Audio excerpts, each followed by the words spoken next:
Colleen, and behind me is Terry.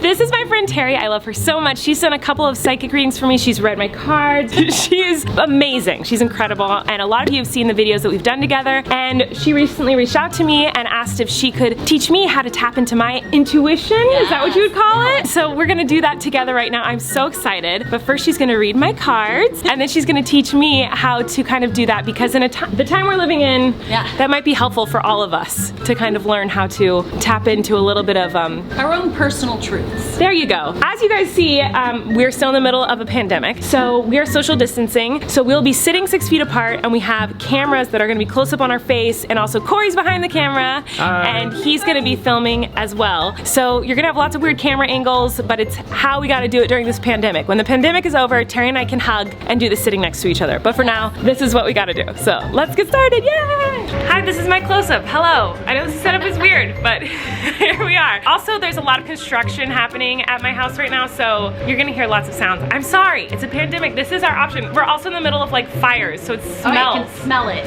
And I can like see ashes floating around, so. It's called real life. It's real life. We're going through a lot to bring this video to you. Here we go, I'm very excited. So we're gonna read you. We're gonna start off with you, right? Okay, yes. Okay, so I've got 3 decks that I'm gonna ask you to shuffle each deck separately. Okay. Now, each deck is different. So the deck that you're shuffling right now is it's Loteria, which is Mexican bingo. Okay. I use these as tools, which I want to explain to you later, and I'm going to show how everybody can actually do this. Okay. Okay. So, here are my cards. I'm going to ask you to put both of your hands on your heart. Okay. And close your eyes and take 3 deep breaths, and then just say your first name out loud 3 times.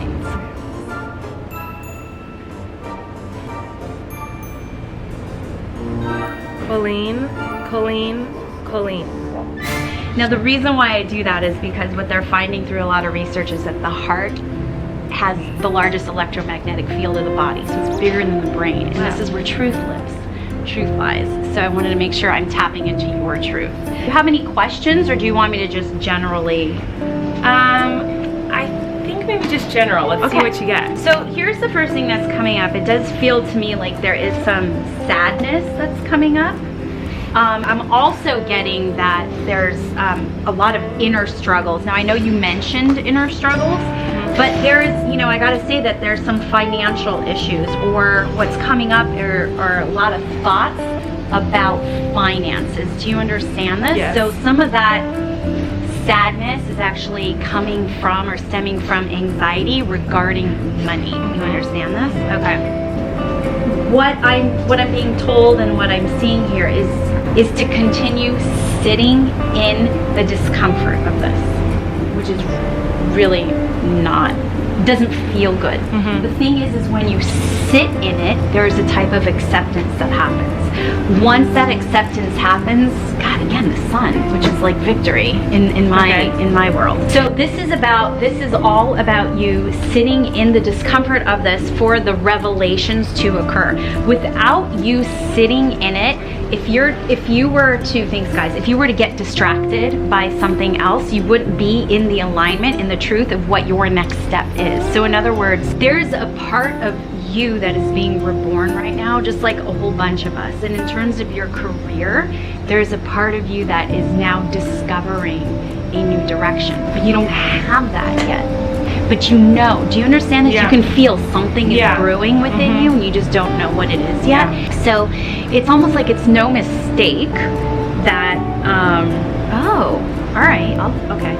So I just got what I just heard them say was an exercise about your story of how you are/were being a victim or victimized. You understand this?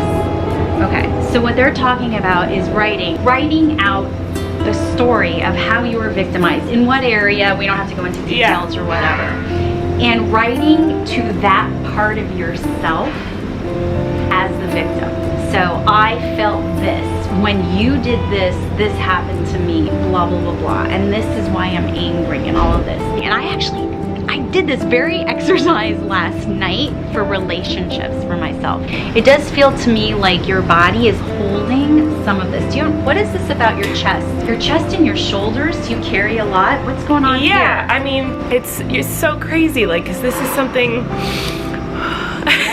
Well, first of all, the chest and shoulders is, I've had a shoulder injury for a while, and it gets worse. The tendonitis gets worse when I'm stressed, and in the last few weeks it has spread to like my chest and my back. But I do feel like there's a lot that I'm like holding in that was very painful and damaging from my past that I don't talk about, and because it's scary to talk about and think about. So it's just crazy that that's what you brought up. Like it was, and so specifically like victimized and by men and relationships, and so you and I are on the same frequency. Hello, it's me from the future, and I just wanted to explain a couple of things because I know it might be confusing just seeing me cry and not knowing what the heck is going on. Normally when I do these videos with Terry, I'm able to explain things either in the moment or afterwards in a video like this and tell you why I got emotional or what she said that was so spot on, etc. This situation is a little bit different because it is so personal. The finance thing is kind of obvious. It's 2020. A lot of people are losing their jobs, losing parts of their job, having financial issues. I lost a huge part of my income because I can't tour anymore. I can't do all the projects I usually do on the side, but I do still have YouTube, so I'm very grateful for that. I'm very lucky for that. But our point ultimately was you're gonna move in a new direction and you're gonna find new things, and that is happening, and so that was very accurate. So when it comes to the victim part of this reading, I'm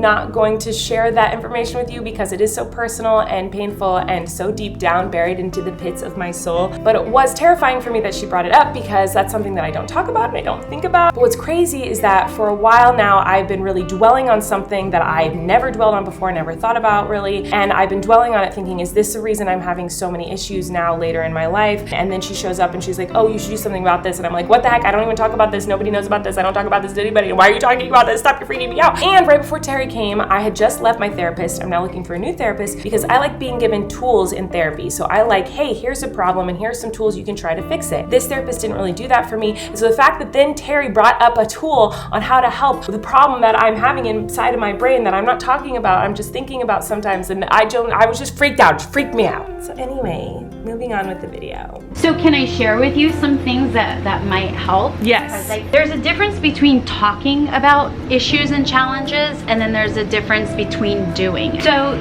the thing with energy and the way things get healed is not by talking about things, because then we sit in that same energy that we just keep reliving. It's an action, taking an action and doing something. So first of all, that exercise that I was saying about writing to that part of yourself as the victimized person. So you're gonna write as victimized Colleen to Colleen, who you are current Colleen. So we can maybe even do some time traveling and rewriting. The thing is clearly it's being held in your body. And if it's a reoccurring thing like tendonitis, your body is asking to be acknowledged and recognized, right? So one of the things that you can do, and that's why I actually had you start with the heart, is you can actually just start tapping on the heart.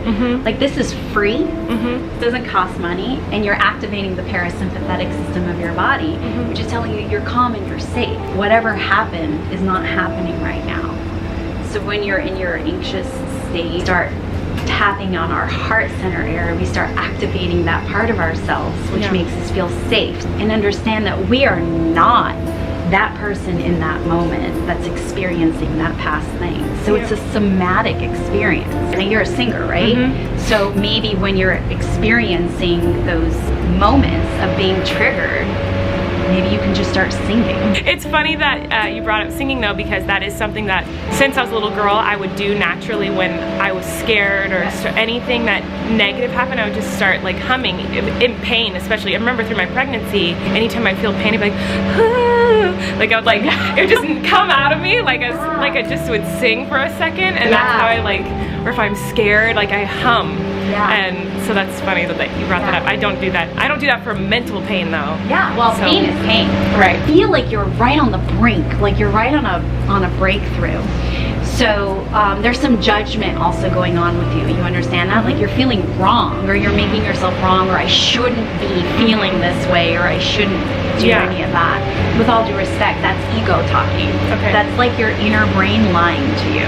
I feel so lucky that during this terrifying, awful year, I have my nice big house, and I have my husband and my best friend here every day, and my incredible son. Like I do feel so lucky, and I think that's, you know, that like you said, I feel like, what's wrong with you that you're You know, you're a mess.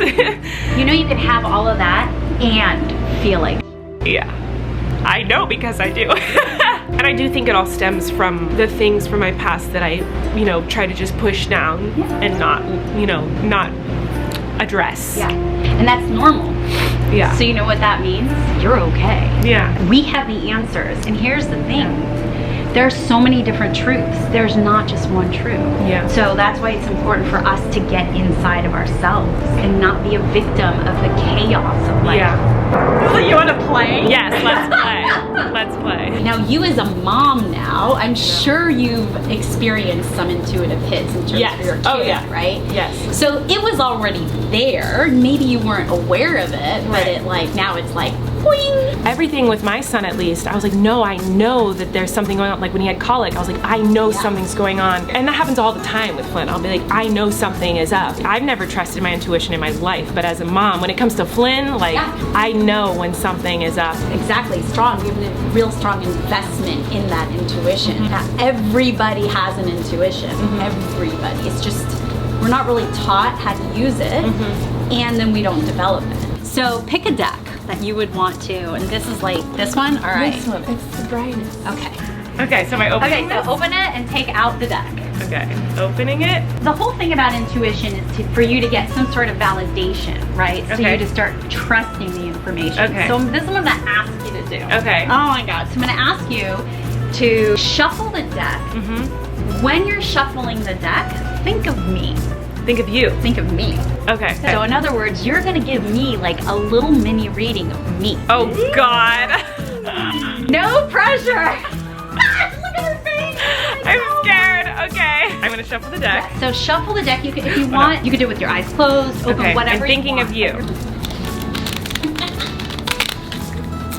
So let's not complicate things right now. Let's keep things really super simple. Technically, what you've done now is you've put the intention of my energy into those cards. This is why and how we can do this remote, because I do a lot of readings all over the world, but I'm in LA. So you put the intention of me in those cards. Go ahead and pick out any card. I want to do the top.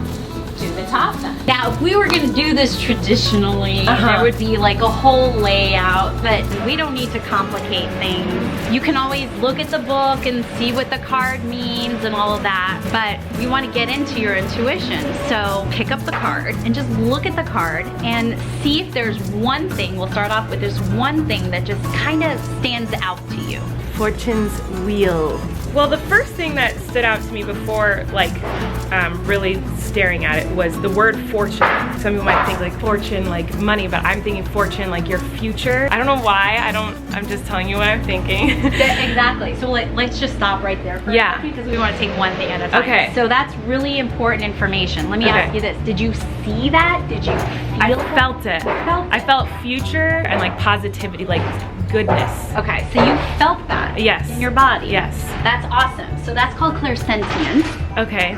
So for you, it's just really cool information to know. You might be a person who is just more kinesthetic, who likes to touch things and maybe learns through experience. Yes, that's very accurate. Reading or hearing. Very accurate, yes. Okay, so fortune, so I love that. I love how she's saying that. And you felt it in your body. I felt future. When I saw Fortune's wheel, I was like, okay, things are gonna happen. The momentum of things needs to happen, and then in the future, everything will be very good. So can I validate you on something?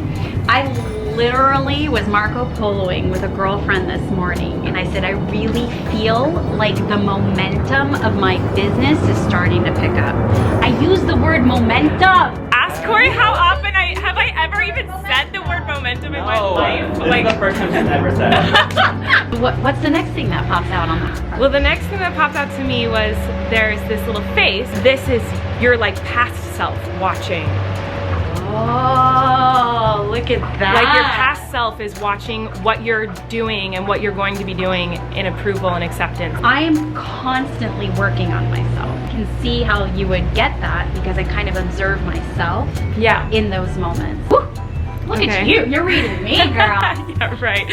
Oh my gosh, so you don't have to be a professional psychic to do any of this is cool. Everybody has this. This was so fun and amazing, and I can't wait to rewatch all of the footage and be blown away, because that always happens with you, Terry. Always after she does a reading, I rewatch the footage and like my mind is blown. I realize so many new things. So thank you so much for being here. It's my honor. And please go follow Terry on all her social media, subscribe to her. She can help you guys learn and grow and understand things that you never knew were possible. Truly, she's amazing. So go check her out, she's incredible. I love her, and honestly, this is better than any therapy I've had this year. Truly, it is. So this has been amazing. I love you guys, thank you for watching. Let me know in the comments what you want to see next, and we're gonna go read Corey's cards. So bye! Tonight, you guys on stinks right before your eyes.